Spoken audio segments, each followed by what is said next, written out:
Hello and welcome to the latest in the Leaders with Ambition podcast series.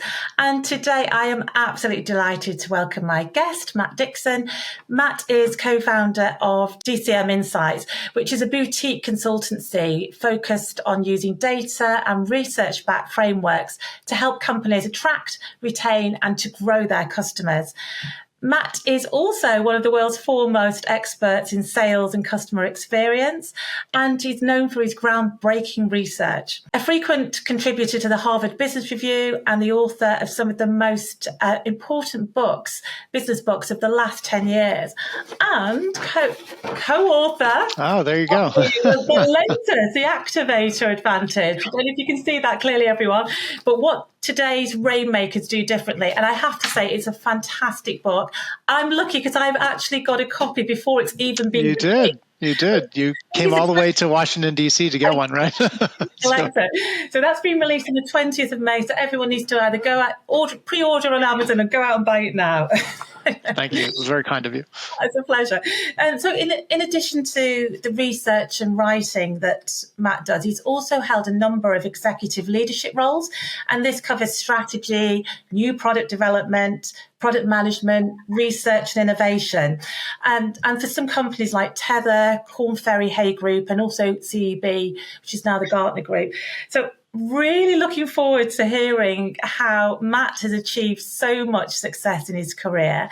And I think more importantly as well is how he keeps motivated to continue to really drive his career forward. So Matt, without further ado, over to you to bring your career history to life for us. Well, it's very nice to be here, Nikki. Thank you for inviting me. And I think with that set up, I can only disappoint from this point forward. So I'll do my best. You tell it. Certainly, when you live it, it doesn't feel quite as successful at times, as you know. There's the day-to-day. But so maybe just a little brief bit about kind of my career background for your question. I actually, out of university, I went into a PhD program because I thought I wanted to be a college professor. And I got about, I think, 3 years into what was supposed to be about a 5 to 6 year program. I got about 3 or 4 years in, decided I didn't want to have anything to do with academia. As the old Mark Twain, I think it's Mark Twain quote goes, the fights are so big because the prizes are so small. And I really lived that firsthand, all the infighting and politics of university academic departments. And I decided I didn't want to do that. But I did really enjoy research and writing and storytelling. And so I actually ended up going to a for-profit think tank, a company called CEB that you mentioned before. And CEB was a very unique business. It was one of its first of its kind of membership businesses. We did research for functional leaders. So heads of HR, heads of marketing, heads of sales, procurement, legal, finance, you name it. And we sold that research to these executives on a subscription basis. So these executives would sign up for a year. They would get access to all of our research, our benchmarking, our tools, our executive meetings, and get advisory support as well. And most of my time at that company was actually, I did a number of things. I started out in the IT research group. I think they quickly determined that I was not cut out for IT because I could barely operate my own computer. So I had no business giving chief information officers and chief technology officers advice. I then went into internal kind of corporate strategy and new product development for the company. So we were responsible for finding new product opportunities and helping the company chart its growth strategy. That was fascinating. I did that for about 5 years. But that most of my amazing though. Actually, it was interesting. Yeah, it was very cool. It was much more applied research. So the research we did on the market actually turned into committees that our executive committee would make about new products to fund or not fund, and how to go to market. So that was a fascinating experience. Then I went back into research, and the rest of my career at CEB, I spent almost 20 years there, was doing research. I was running the global sales and customer experience research practice. So that was the time when we wrote the Challenger Sale and the Challenger Customer and the Effortless Experience, and some of those books that kind of, if you will, put us on the map as researchers. I left CEB right after Gartner acquired them. It had actually nothing to do with Gartner. I'd already accepted another job, so I went over to Korn Ferry Hay Group, joined them to help them build a sales effectiveness consulting practice, and then I was recruited away by back in, I think it was 2018, by a machine learning and AI company. This is back before AI was really cool, and it was a company based out of Austin, Texas, called Tether. What they did is they collected unstructured data. So think about call center recorded conversations or Right. sales conversations, and they use their platform to analyze that data and surface insights from it. And then fast forward to late 2021, I decided to go into business with we'd written a new book called The Jolt Effect, which was on sales. And my co-author and I both worked at Tether at the time, and we decided we were going to leave and use that book as our springboard to go launch a sales training business based on the research in the book. And it was right around that time that we met our mutual friend, Rory Channer, who I know Nikki knows well. Rory was an old colleague from CEB. He was for 4 years the chief business development officer of a big law firm called McDermott, Will and Emery, and helped them get on a growth path. And so his experience there really shaped his perception of like where the market opportunity was. And Rory was convinced that there was a big market out there to help partners, help professionals, so lawyers, accountants, search professionals, investment bankers, people who sell advice for a living, to help them become more effective. And it was right around the time Ted and I were going to go into business to launch our training business, and he was going to go launch his training business. And we said, there's strength in numbers. Why don't we join forces? And we launched DCM Insights with two products. One was a business to business sales training product. So really for tech companies where the sellers sell products. And then the other part of the business was the early version of the activator program. So it was designed to help doer sellers, professionals, partners in professional services firms be more effective around client growth and client development. And then I guess just to round it out, about a year after we joined forces, we went and did the research in partnership with Intap, the technology provider in the professional and financial services space. They bankrolled the whole project and sponsored it, and we went out and collected data from 3,000 partners and stumbled upon this activator framework, which then we rebuilt our whole training program. We wrote the book. That feels like a very short version of what was a very long experience. But here we are today, and today our company focuses exclusively actually on delivering activator training to professional services firms. Our B2B business, we basically spun it off to our third co-founder, Ted McKenna. He's created a new company called Selling Innovations that we're still involved in, and that is really serving the needs of the business-to-business sales market. So, But the activator has really taken off, hasn't it? Quicker than you anticipated. For sure. Yeah. Why is that then? Why do you think it is? It's a great question. I used to get this question a lot about the challenger sale. So what I find is interesting, Nikki, is that a lot of people in our space, in professional services, the space that you are in and that my company is in, most people haven't heard of the challenger sale. But that book is actually very well known in business to business sales. It's sold like 1 million copies. It's known as one of the biggest books of in that area. And people asked me for a very long time, like, what made Challenger so successful?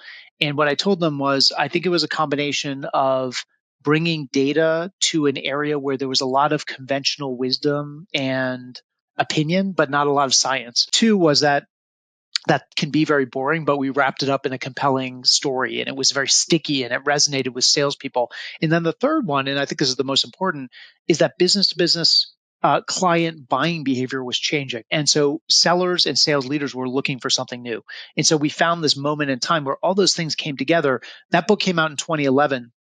And I would say, even though we've done several other books in between, the only other time we've been able to replicate that kind of groundswell has been around Activator and professional services. And I think it's for the same exact reasons. We have data. There's a lot of opinion out there about what makes great partners and great rainmakers unique, but there's very little data and scientific study of this. Second, there's a very sticky narrative. There are 5 types of partners. There's a surprise winner, the activator, and then there's surprise losers that most partners would have guessed would have been the winning profile. And so it's very surprising to them to see this in the analysis. And then third, client buying behavior is changing dramatically in professional services, and clients in professional services are much less loyal, even just over the past few years, have become much less loyal to their incumbent service providers than they once were. And so that perfect storm, I think, has created this real interest in Activator. And so it's been really, really exciting to see it take off. It's been exhausting as well, but it's really fun. As we talked about before we started recording, my co-founder Rory Channer, who I've already mentioned, is one of the co-authors of the book.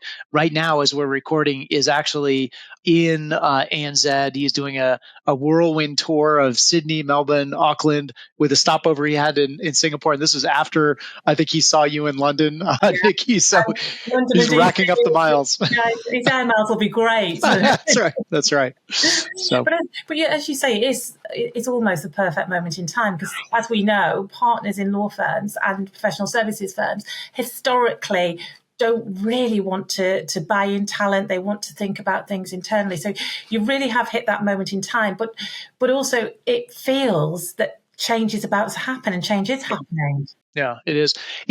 I think the model that most, and this is just a sort of shorthand of the story, but the model that most partners practiced when it came to growing their book of business was actually pretty effective for a very long time. And it was predicated on this view that if you had a great reputation in the market for expertise in a specific area, let's say you're a search professional that really focuses on placing CFOs at manufacturing companies, or maybe you are a lawyer who is really, really known as an expert in IP litigation, just for example. But you could burnish your credentials, you could send a signal to the market that you had a specific area of expertise. And when the client had a need, they would find you and they would reach out to you. They would ask for your help. And then if you did good work for them and you built a good relationship with them, they would keep coming back to you over and over again. And you'd kind of build this wall around that client.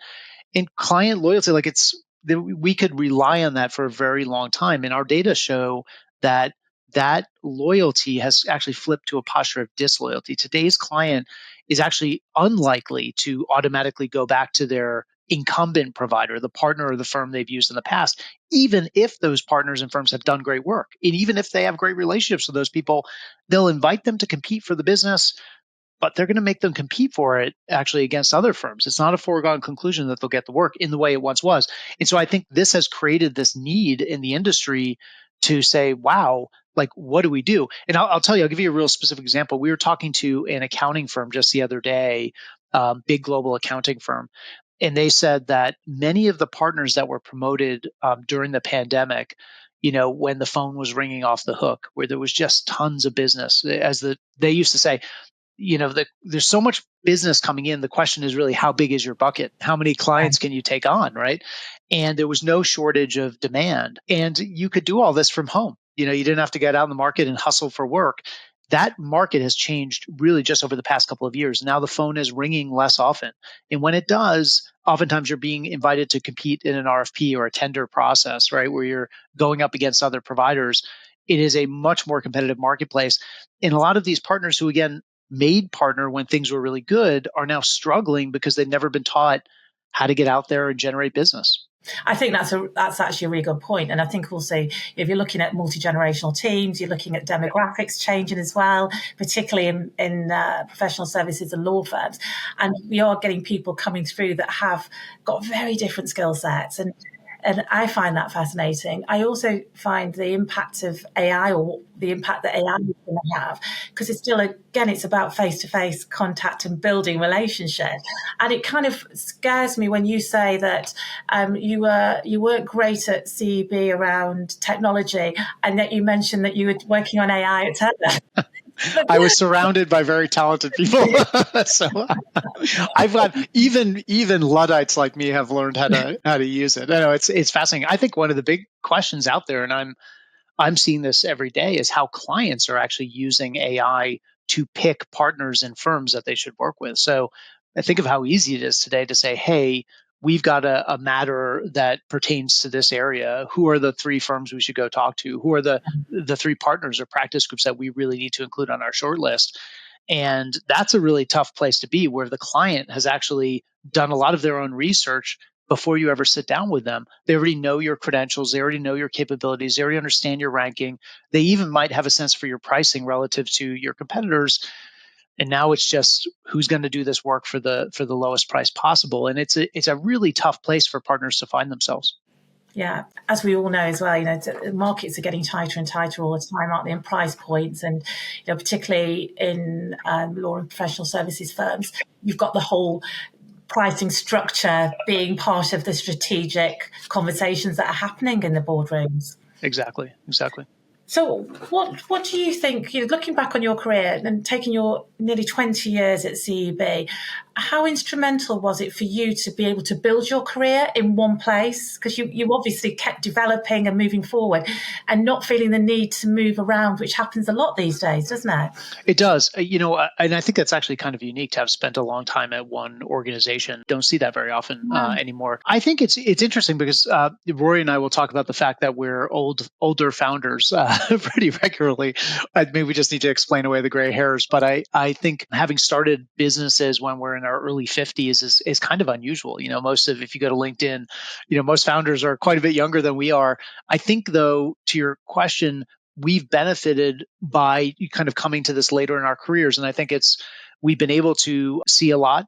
We've seen a lot of great leadership. We've seen a lot of really bad leadership. We've seen companies run really well and companies run very poorly.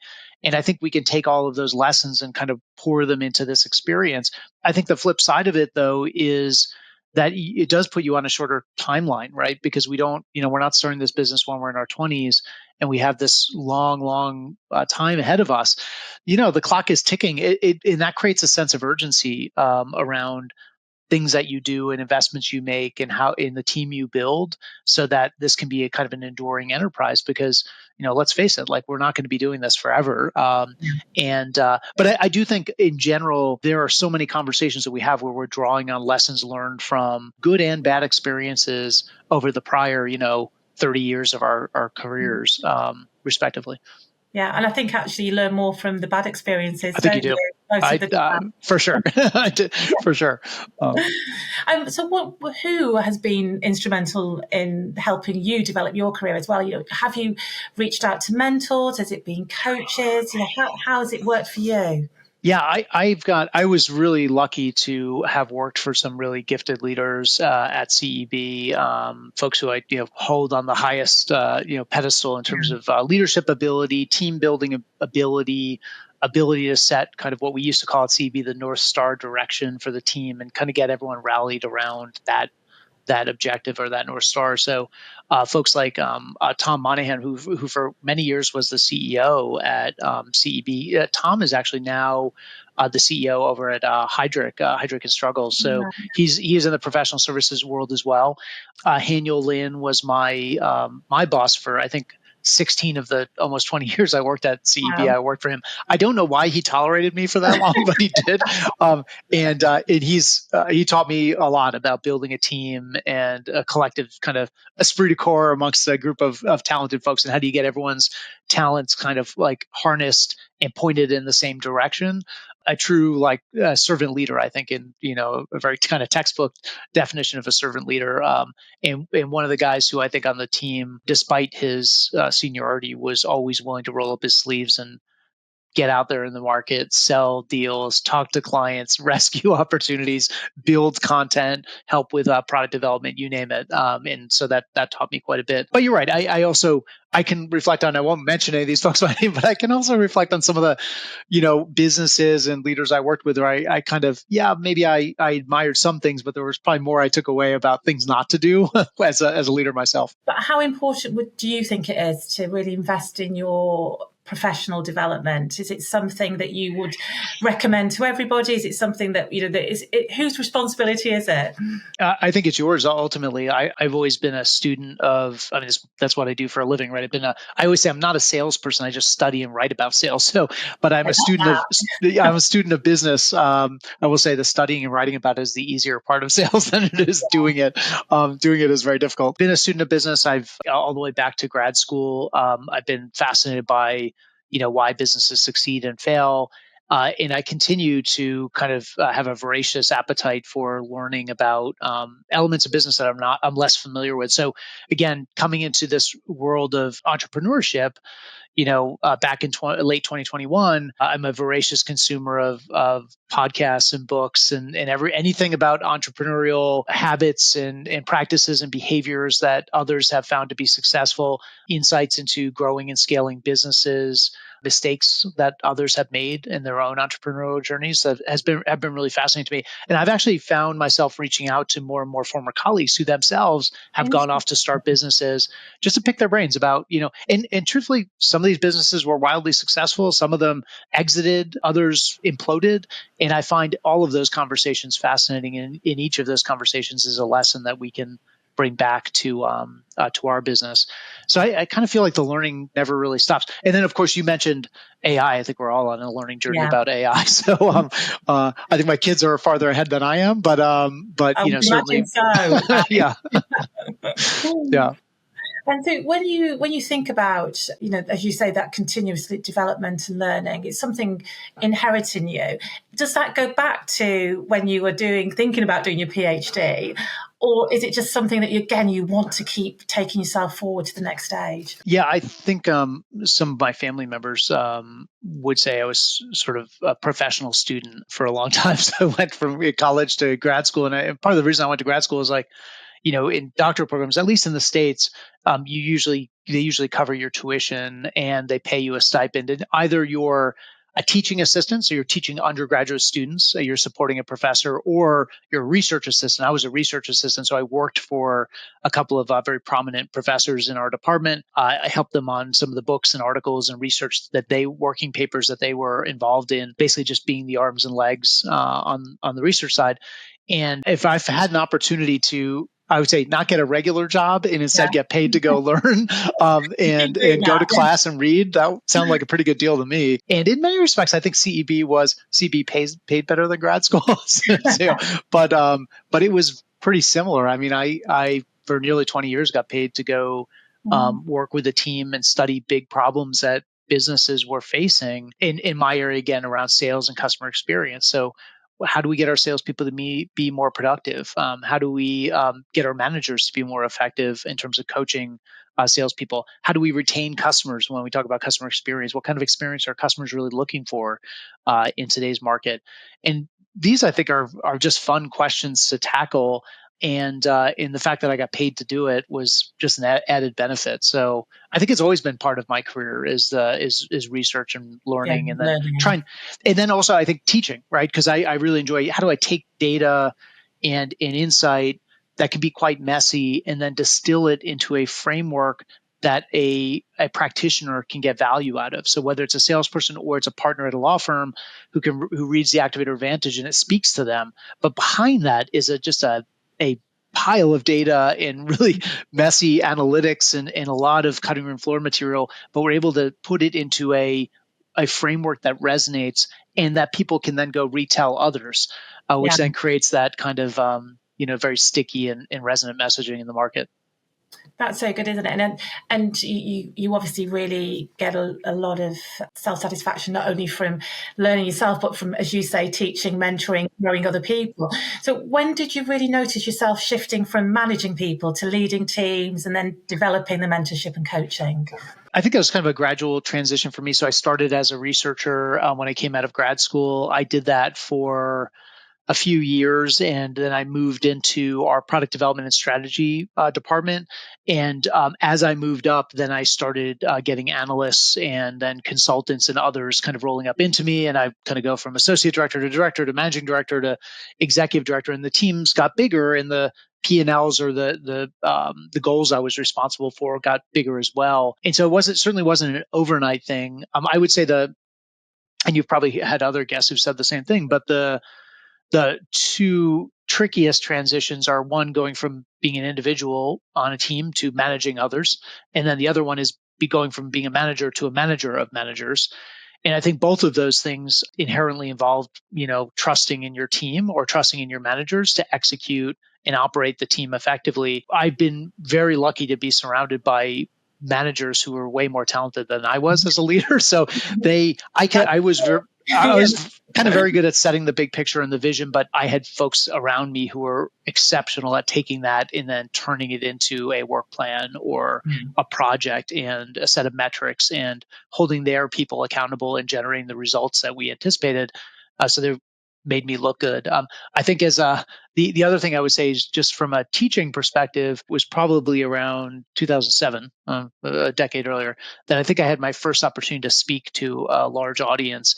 And the reason was we did these executive retreats, and I think it was a meeting of about 40 chief customer experience officers in Chicago. And I remember this to this day. We sent two speakers. We had the kind of morning speaker, and then who was the main, if you will, headline speaker. And then we had a second speaker who carried the afternoon portion of the discussion and the presentation work. And it turned out our second speaker, I was running the research group. Our second speaker fell ill and wasn't able to go to the meeting. And suddenly I had to do it. And I have never been more nervous about anything in my entire life. Other than like maybe the day I got married or the day my first child was born. But that was like the most nervous I've ever been in my entire life, was standing in front of that room. And I practiced like mad I locked myself in my office for weeks on end. I had a podium I built out of 3-ring binders, and I would record myself and all this stuff. And I really put in the work, I think, to make sure I didn't fail at it. And I think I was fine, but I actually realized it was more fun than I thought it was going to be. Right. And a lot of people will say they'd rather get run over by a bus than stand in front of a room and present to people. But as that went, and then I started picking up more of these speaking slots, and then we wrote these first few books, and that took me out on the road to present at sales kickoffs and at leadership team offsites and things like that. And I found I really, really enjoyed that. And now it's one of the things I enjoy the most. I love being out on the road and giving the activator talk at partner retreats and at networking events and things like that. It's just, it brings me a lot of joy. And it's a great learning experience for me too, because every audience responds a little bit differently to the content. And so it's this really fun experience where you have a set of content, but you've got to think about, how do I tailor it and tune it for that audience? And then how do you read the room and tailor and tune it on the fly while you're presenting? And then you often have Q&A or a fireside chat. You have no idea where it's going to go. And, great skill. But that's so interesting, isn't it? I wonder where you would be if that person hadn't been ill, if you would have naturally still gone down a public speaking route or needed the right opportunity. I don't know. It's interesting. When I wrote, so Challenger Sale was the first book I was a part of, and my co-author is a guy named Brent Adamson. So Brent, I was the leader of the sales research team at CEB. Brent was our headline speaker. So he was the guy who took the research all over the world and presented it to sales leaders and at sales kickoff meetings, et cetera. So I think, though, when we came together to write the book, I had already started doing some speaking. But when we wrote the book, there was so much demand for us to go out and present it all over the world that he couldn't cover all of it on his own. And so I got kind of, again, conscripted into this kind of keynote speaking thing and really enjoyed it and kind of developed my own style. And now again, today is a big part of what I do. I don't know how it would have ended if I didn't get the person didn't call in sick. So I'm sure you still would have got out there and sold the dream. I'm sure you would have done. So how did it feel for you writing that first book? You worked in research, you were thinking career in academia, but decided that you probably needed to earn a little bit more money along the way as well to transfer into the business world. But was it something that you always thought you would do, and then it's morphed? I don't know that we ever planned on doing it. So CEB was it was a subscription-based research company. So the ethic there was that we did research and we sold it to our clients, but we didn't share it publicly. So we didn't tend to publish articles in HBR. We didn't tend to write books. And as the leadership mindset, leadership itself turned over at CEB, and we had new leadership there who were more open to this idea of like, what if we use some of our best research? We did a lot of research at CEB that was fine, but it wasn't like earth shattering. But what if every once in a while, all of our different research programs would produce studies that were really game changing? One of them was Challenger for us in the sales practice. And there was more of a receptivity, I think, to sharing it publicly and using that as a way to draw people in who wanted to learn more about CEB and how we could help them. We got permission to go publish an HBR, to write the book. And then we saw the growth of that business as a result. And then the company became even more open to sharing publicly. And so then other parts of the business started publishing in Sloan Management Review and HBR and Fortune and other Wall Street Journal and other places. And we started producing more books as a company because we found that was a great calling card for us in the marketplace when people found our insight and it intrigued them and it kind of pulled them in to wanting to learn more about our solution and what we could do for them. It's amazing. How did you feel when you had a book published? You must have felt great. I think my parents were most relieved because I had gotten my PhD and then I decided not to become a professor, and I think they were always very proud or excited about the fact that they would have a child who was my mother actually went to graduate school but went very late in life for English, and I think she would have done her doctorate in English. She didn't. She went into teaching, and again, she went into grad school after the kids were grown up and had all gone off to college and so on and so forth. And I think that was something that she always regrets, is not having gotten her PhD, because she was quite a good student, quite a good writer and researcher, and just kind of got on into it too late in life. And so I think she was very excited about the fact that her son was going to do something that she aspired to do, and I was going to be a university professor. And then I said, "Mom and Dad, I'm not going to do that. I'm going to go do research, and then we're going to sell it." Was a little bit less exciting to them, and so I think they didn't really think I was a real academic until I'd actually published a book. And so now I love that. You've achieved everything. Anything else would have gone by the wayside. You should publish a book. That's it. No, I don't know if they've read any of them, but they, so. But they can say that their son has done that. That's they can say that. That's true. But it's interesting, isn't it? You've obviously surrounded by very intelligent people, from your parents to your colleagues to now to partners in law and professional services firms. These are really bright people that you're working with on a day-to-day basis. How important is it for you to be really feeling that you're adding value to intelligent people, all people at the moment? It's incredibly important. I think the best moment, the most gratifying moment in whether it's a Zoom conversation with a prospective client, or it's a presentation, a partner retreat, or a conference, is kind of that light bulb moment. And actually, as a speaker, you can often tell when it is when people pull their phones out to take pictures of the slides. Even though you've told them you'll share the slides with them, they still take a, and you hear people kind of leaning over and whispering to their colleagues, and they're pointing at and you can see that the wheels are turning and the light bulb moment has happened. And that's incredibly gratifying, because again, we think about a challenger, a non-salesperson. My co-author Brent was not a salesperson either. He was actually a German professor, a linguistics PhD. And so here are two guys who have never sold anything in their lives, who did a study about salespeople, and they're right. And so, and then taking it out on the road and presenting it to salespeople and to managers and to sales leaders of some of the biggest companies in the world, and have them tell us it changed the way they think about talent in the sales organization. That is the same thing that happens today. When I go out and I present Activator, and I have managing partners and chairs and CEOs, practice group leaders, senior partners of some of the most prestigious firms in the world come up and say, "This really changed the way I think about client engagement and client development." And that data was really eye-opening. And now I thought I was going to go this way, but now I think I want to go this way in terms of how I go to market. Is incredibly gratifying, because you're talking about people who do this for a living, right? They've got a lot more experience doing it than I do. But that's a function of having data that they believe in, right? That they see is valid, it's credible, it's authentic, and then also having a story that resonates with them, because data itself can be quite boring. So how do you package it up in a way that creates that pull-through demand, where people actually want to then change what they're doing in the market? So getting that right is really tricky. And I would say when we first came out, this research first came out, we didn't get it 100% right, and we've learned how to tell the story and tighten it up, and it's a learning journey. It's fun actually for us as well. Oh yeah, I love that. It's interesting though, because people do rely on data, and I think particularly people that are leading, especially partners, because that's the main thing, isn't it? To be able to drive their businesses by, you've got to look at what their bottom line is going to be. So the principles of the Activator Advantage, how do you think it's really going to impact the professional services industry over the coming years? So in the book, we talk about this idea that Activator is both an individual partner set of skills and behaviors, but it's also a story about firm level capabilities. And so I think we are at the very, very beginning of what will be a big transformation in the space. And we saw this with Challenger many years ago in business to business sales. But I think firms are switching from this mode of, as I think I use this line in the book, but where partners could afford to aggressively wait for the phone to ring, into a mode of like, we've got to get out there, we've got to engage clients, but how do we do that in a world where most partners are not comfortable selling, right? There's a sense that sales is something you do when you would need to convince somebody to do something they wouldn't otherwise do.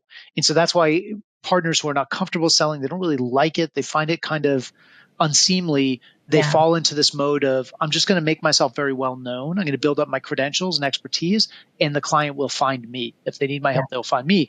But the market is very competitive. If you do that, you're probably going to lose out to a competitor, another partner at another firm who is out there finding opportunities. So how do you do that in a way that is authentic, that is expert led, that is value added for the client? And how do you get people to kind of become okay with that? And so I think this is the very sort of tip of the spear, which is starting with partners and trying to change or tweak their behavior, not change everything about who they are and what they do, but try to add some new dimensions to their go-to-market approach that will make them more successful in a much more competitive buying environment where clients are just less loyal than they once were. So, and then once we get traction, that starts to create demand at the firm level for how do we do the things we need to do as CMOs, as CBDOs, as CTOs, as CHROs, and as CEOs. How do we do the things that we need to do to create a platform for our partners to be activators in the market? So that comes down to questions like building the right team culture, incentivizing and rewarding collaboration, investing in the right BD and marketing capabilities, investing in the right technology, right? We don't want our partners to be out there trying to do something that the firm is not supporting. We want them to be able to use the firm as a springboard to go do the thing that we know great partners do, which is they activate. And so, so I think, again, I think we are at the very, very, very beginning of this story. Again, I'll go back to Challenger again, which I know probably many of the listeners here are less familiar with that book, but came out in 2011. That book, I still do pretty regular speaking on that topic. I get a lot of people who have never heard of it, sold 1 million copies. It is a long time to change the world of B2B sales. And Activators, literally in book form, just the article came out a couple of years ago, as you know, but the book has just come out. And this, I think, is the moment where Activator starts to really catch on in the conversation in professional services. You get a lot more partners raising their hands who want to learn how to do this. You get a lot more associates who are looking at this saying, how do I start to develop some of these skills so that when I become partner, I've already invested in the capabilities that are going to make me successful? And then you have firms saying, what can we do to help? How do we change incentives? How do we change BD and marketing support? How do we invest in the right tools and technology and build the right activator culture? And it creates this kind of groundswell around this that will carry for, I think, a very long time. So.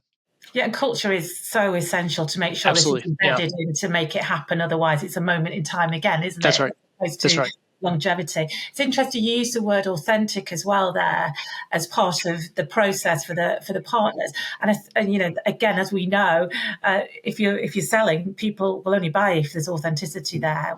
That's a really prevalent point to raise, authenticity, and also embedding the culture so that we can make sure that this continues and develops. Yeah, absolutely. I think I would say that a couple of points on the authenticity piece. I think on the one hand, you know, one of the things that makes Activator different from Challenger, where that's a B2B sales approach, is, you know, sales organizations are just different from partnerships. And sales organizations are very top-down driven. If we decide we're going to be a Challenger sales organization, everyone gets trained on it. Here's your talk track. Let's go. And if you don't want to do it, well, there's the exit, right? But it's all about adherence and driving top-down kind of directives. In partnerships, it's very different. You're talking about people who are, in you know, by and large, owners of the firm, right? And so their leaders have been elected, right? They've been conferred authority on a contingent basis. And partners are very, very autonomous people, right? They're very independent people. They want to be part of a broader firm, but they're very autonomous and independent at the same time. And so coming in and telling everyone, forget everything you've done in the past, go be an activator, just does not work with partners. Instead, what you need to do is say, here is a set of insights and techniques that can accelerate your business development and actually complement what you're already doing successfully today. And the reality is that most partners have had quite a bit of success doing different things in the market with clients, and you don't want them to throw those things out. And so the message there is not, we're all going to do this and we're going to do it the same way, but rather, what can you learn from this that you can take and import into your own approach to make it better and to do it in an authentic and personalized or tailored way? And so what you find is that we may train a group of 20 partners that some partners will leave and apply it in one way, and other partners will leave and apply it in a slightly different way. And that's absolutely okay, and actually should be encouraged in a partnership, and is a more authentic way to do it. If you try to make somebody engage clients in a way that's not natural to them and that they're uncomfortable doing, it will come across as inauthentic to the client. And so I think you've really got to be mindful of that. This is a relation. We are not selling a product. In professional services, we are the product. And if we can only sell in a world that's predicated on strength of relationships, if we have authentic relationships with our clients. In the moment that we are trying to sell or generate business with them in an inauthentic way, they will see right through that, and it raises a lot of questions from the client. What are you trying to get me to do? Like, what's in it for you? What are you hiding from me? And I think that's a very bad place to be. I mentioned this. We mentioned this in the book, and I mentioned this in all of my talks. But statistically, the most important variable in the study was how partners responded. 3,000 partners, how they responded to the following question, which is: do your clients think of you and engage with you even when you're not engaged with them in a paid matter or a paid engagement? And those partners who said yes, that itself is a signal of authenticity of relationship. Think about that. The kind of client that will text you on a weekend to pick your brain or ask for your advice, even though you're not on the clock with that client, you've got no paid work going on. But to have that kind of relationship, because that client knows that they're going to get value and insight and help from you, and that they can come to you with questions that are very important to them. Sometimes those are personal questions, right? But oftentimes they're business related questions or team based questions. And to have that kind of authentic relationship with your client is the foundation off of which activators build their book of business. And you've got some really big firms that Yeah. are very much ingrained with the program now, haven't you? Which is fantastic. We do. Yeah, it's great. I mean, most of our business is fairly evenly split between what we say is law on the one hand, which we all know, and then ACE, which is accounting, consulting, and executive search. And it's about half and half right now. So law firms, interestingly, were the first firms to grab onto this activator model and just run with it. And when why is that then? Why? I don't know that we would have guessed that actually early on. You might have looked at the market dynamics and guessed that maybe accounting or consulting would move faster because of all the private equity activity in that space. And, these new owners are now pressing these firms to grow at a faster rate, and Activator represents an answer to do so. But interestingly, law firms were the first ones that really attached to it. I think the reason is that, most of the firm leaders I talk to, it's not like this idea of getting partners to be more effective business developers. It's not like that's a new idea. It is something that most CEOs, managing partners, practice group leaders have tried to do, and it's been a very frustrating experience. And I think in large part because, again, partners are independent, they're autonomous creatures, and it's hard to get them to do something they don't want to do.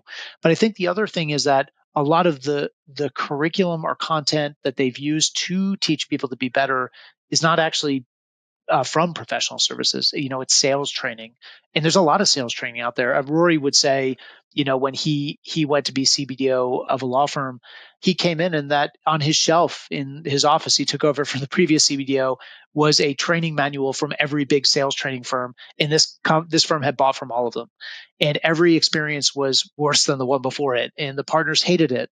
And I think what it really came down to was that they would be sent to sales training, and they'd be presented to by somebody who didn't do what they did, to do things that were not really from their market or from their industry, maybe based on data and insights that was not from people like them. And I think when we show up and we've got for the first time a data set that has 40% of it was lawyers, and that we can actually get down into the details, and then they hear the story and they say, not only do I believe it because it's based on data, but I know who these people are. We talk about the 5 profiles, and they can put names and faces against each of them.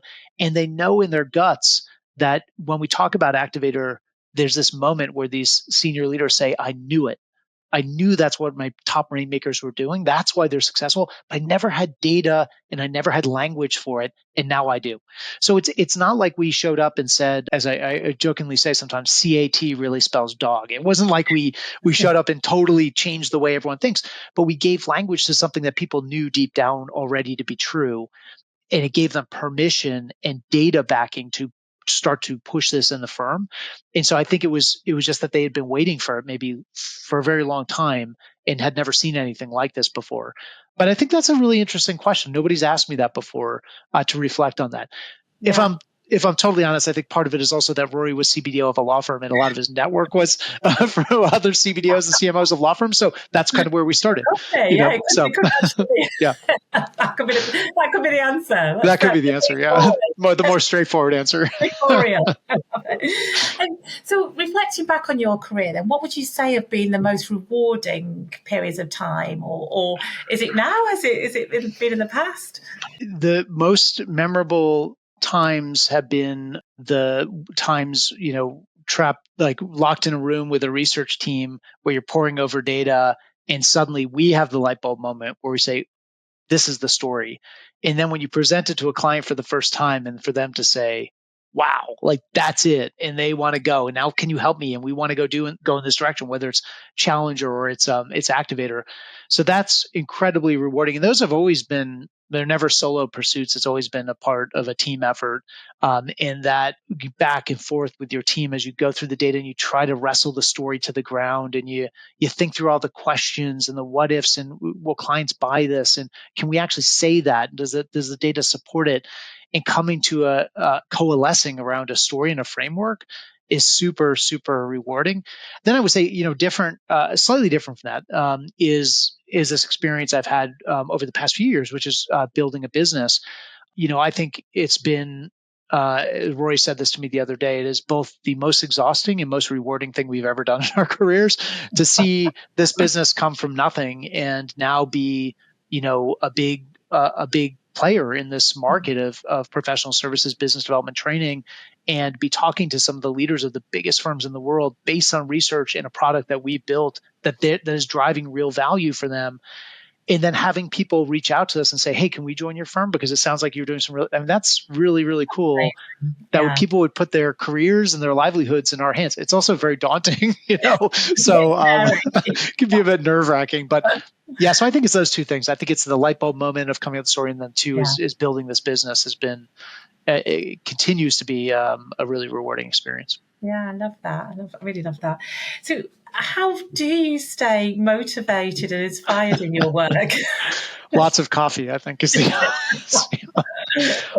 but gosh, I've been really fortunate because it might just be the people who I work with, whether it was at CEB or Korn Ferry or Tether or now at DCMI, kind of know what I'm good at and what I'm not. And so they've done a really good job of keeping me out of the things I'm not good at and then using me for the things I am good at. And so I think that's good. And I think part of my motivation is just that I've always stood on the shoulders of people who are much better at running the business and better operators than I have, and better managers than I ever was. And that liberates me to go do the things like speaking and writing and storytelling and data analytics that I really, really enjoy. And they know will deliver the most value for the business. So I think that's true. Is that I feel like I'm kind of a spiky person. I'm not a generalist. Yeah. Look forward to seeing that. I just I know what I'm good at, and I know what I'm not good at, and I with the things that I'm not good at, I surround myself by people who are much better at those things. And I have, unlike I think a lot of founders who sometimes we always hear this about founders, right? That they sometimes suffer from the Dunning-Kruger effect, where they think they're better leaders and managers than they really are, and that can lead to bad outcomes in the business. Certainly, I've seen this in my career at other companies. I don't suffer from that at all. I know that I'm not good at certain things, and I know that there are people who are much better. And so, if you look at our leadership team, many of whom I think you've met, so not just Rory, but folks like Phil Sophia, who's our Chief Revenue Officer, Karen Freeman, who's a Chief Product Officer, Matt Kelly runs our global head of faculty, and Leslie Cruz has just joined us as COO of the business. are phenomenally gifted people. And were it not for them, this business wouldn't exist. But they are the people who allow me to kind of go and do the things I enjoy doing. And that in and of itself, I think, is a lot of motivation. I will say when it comes to writing books, so Activator was our fifth book I've been a part of. And I will say that after every one, going back to the first one, I swore I would never do it again. Did and then you? I go, That's yeah, it's obviously hard. it's very painful. So, but it's also really rewarding. Like you held up your copy, and when I get my first copy, it's exciting. It's really cool to see like this thing that you poured years into, you and your team, come to life. And now it's out in the wild, and people are picking it up and they're reading it and they're learning things. And they're reaching out with questions, and they want to do something at their firm. And that's incredibly rewarding. And so then it ends up bringing you back in, and do it again. So Book number 6 is in the making, is it? Not for a while, but maybe we'll see. I look forward to seeing that one. And so you mentioned, obviously, you've had a really successful career. You've built this incredible company. What's next for DCM Insights? Is there more? Do you know what is next yet? Right now, we're in an exciting phase where we are really kind of scaling our operations. Like a lot of the firms we're talking to, as you know, are big global brands, and these are firms with offices, practice groups, partners all over the world, and we've been able to scale with them. But we're trying to invest in more technology, and how do we not make this a situation where we just need to add more bodies to kind of service these big global clients, but leverage technology and process efficiencies to actually be able to meet the needs of these truly global and really demanding clients. I mean, we're starting to talk to some firms who are. Had we talked to them, I think, and we did actually a couple of years ago. And when we first had this Activator content, I think the reaction was, "This is really interesting, but I think we would run you over as a client. I don't think you could service the needs of our firm." Those same firms at the same size we are now talking to, and we've got the track record and the bench and the capabilities where they now believe that we can serve them. So that's actually really cool. So that's been a lot of the stuff that I'm not as good at, but that we've hired a team to be able to build. I think we'll obviously keep doing research. I think the next frontier for Activator is to really start to unpack the capabilities of an Activator firm. There's one chapter in the book about this. It's the 7th chapter. It's about building an Activator firm. And it's kind of a whirlwind tour of some really interesting firm level case studies around incentives and rewards, culture, talent management, BD and marketing and technology. But this has been the biggest area of interest. We've got a lot of firms now who've been on the Activator journey for a while, and now they're wondering, what are the capabilities we need to invest in at the firm level, and can you help us there? And so that's been an area of intense recent research as we try to build out a suite of data and content and tools and resources to help those firms move the needle on becoming Activator firms. So that I think is probably the big focus area, I'd say, for the next year or two. And then I think beyond that, there are professional services is a huge market. I mentioned accounting, consulting, search, and law, but we were just starting to have conversations with engineering and architectural firms and design firms and PR and marketing agencies, economic consultancies. They weren't covered in the original research, but their model is exactly the same as a law firm or an accounting firm. Yeah. And so just starting to now delve into those areas and then to collect additional data, tune our content so that it resonates with those professionals and those firms, and start to tackle some of those additional market segments. I love it. World domination is ahead. So how do you manage to balance your life? You're a very busy man. I know you have a family as well. What is the thing as work-life balance? I don't know. Not very well is probably the answer. I think that is an area for personal opportunity. I think for me, I don't think I'm very good at that. My wife would say I work like 7 days a week. Sometimes it feels more like 8 days a week. Yeah.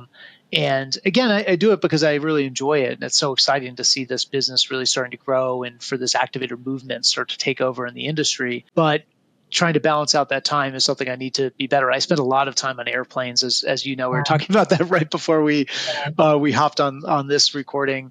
and, starting to be more mindful of obligations I have outside work, whether it's my personal health or family obligations, and protecting that time. So for instance, I had another podcast late this afternoon. I canceled it because my daughter, I just learned, is competing in a track meet, and I've got to be at the track meet to see her race. And, it's important. And it's one of the few times that I'm actually here and I'm not on the road or on an airplane. So I said, we can do the podcast another time. Not your podcast, Nikki. I didn't want to cancel yours. No, but that's amazing, isn't it? So it's great to be able to do things like that and have that flexibility when you can afford it, as you say, to do that. I love that. Yeah. So what about words of wisdom then to Matt, maybe when he was younger, thinking he was going to be an academic, to now? What words of wisdom would you share? I probably obsessed a little bit too much on trying to be a generalist, actually. CEB as a company, I think, rewarded, if you looked at the people who rose up in the ranks, general managers. So people who are good at the product side of things, but also good with clients, could present content, really could engage with sales and marketing, and we're good operators, really kind of pour through the data, good at the technology side of, delivering our products and services to clients. And I think I probably would tell myself to just focus on what you're really good at. And I think had I appreciated that maybe sooner, I would have found probably happiness sooner. I think I probably got frustrated because I knew I was a spiky person, but I was trying to convince everyone else that I could do everything, under the sun. And then what I learned was actually the spikes I had were as good or better than other people in those areas. And I was never probably going to be, and probably from lack of personal passion or interest, as good in some of the other areas that were shortcomings for me. But I could make up for it by hiring great people and surrounding myself with great people who were really good at those things. And that's something I try to live by still to this day. But I think it probably would have been give myself permission to be really focused on the things I enjoy and the things I know I'm good at, and be okay with the fact that you can't be good at everything. Yeah. I love that. Well, I think great words of wisdom to end the podcast on, and I completely resonate. It's funny sometimes, isn't it, when you think that the things you're really good at are the things that you enjoy. So of course you should be doing more of those, and as you say, hire good people to do everything else around you. I think one of the things I think I'm very good at is knowing what I'm not very good at. But it took me a little while to figure that out. It's a skill. Well, thank you so much, Matt. Thanks, it's been Nikki. A pleasure speaking today. So much fun. Thank you for having me.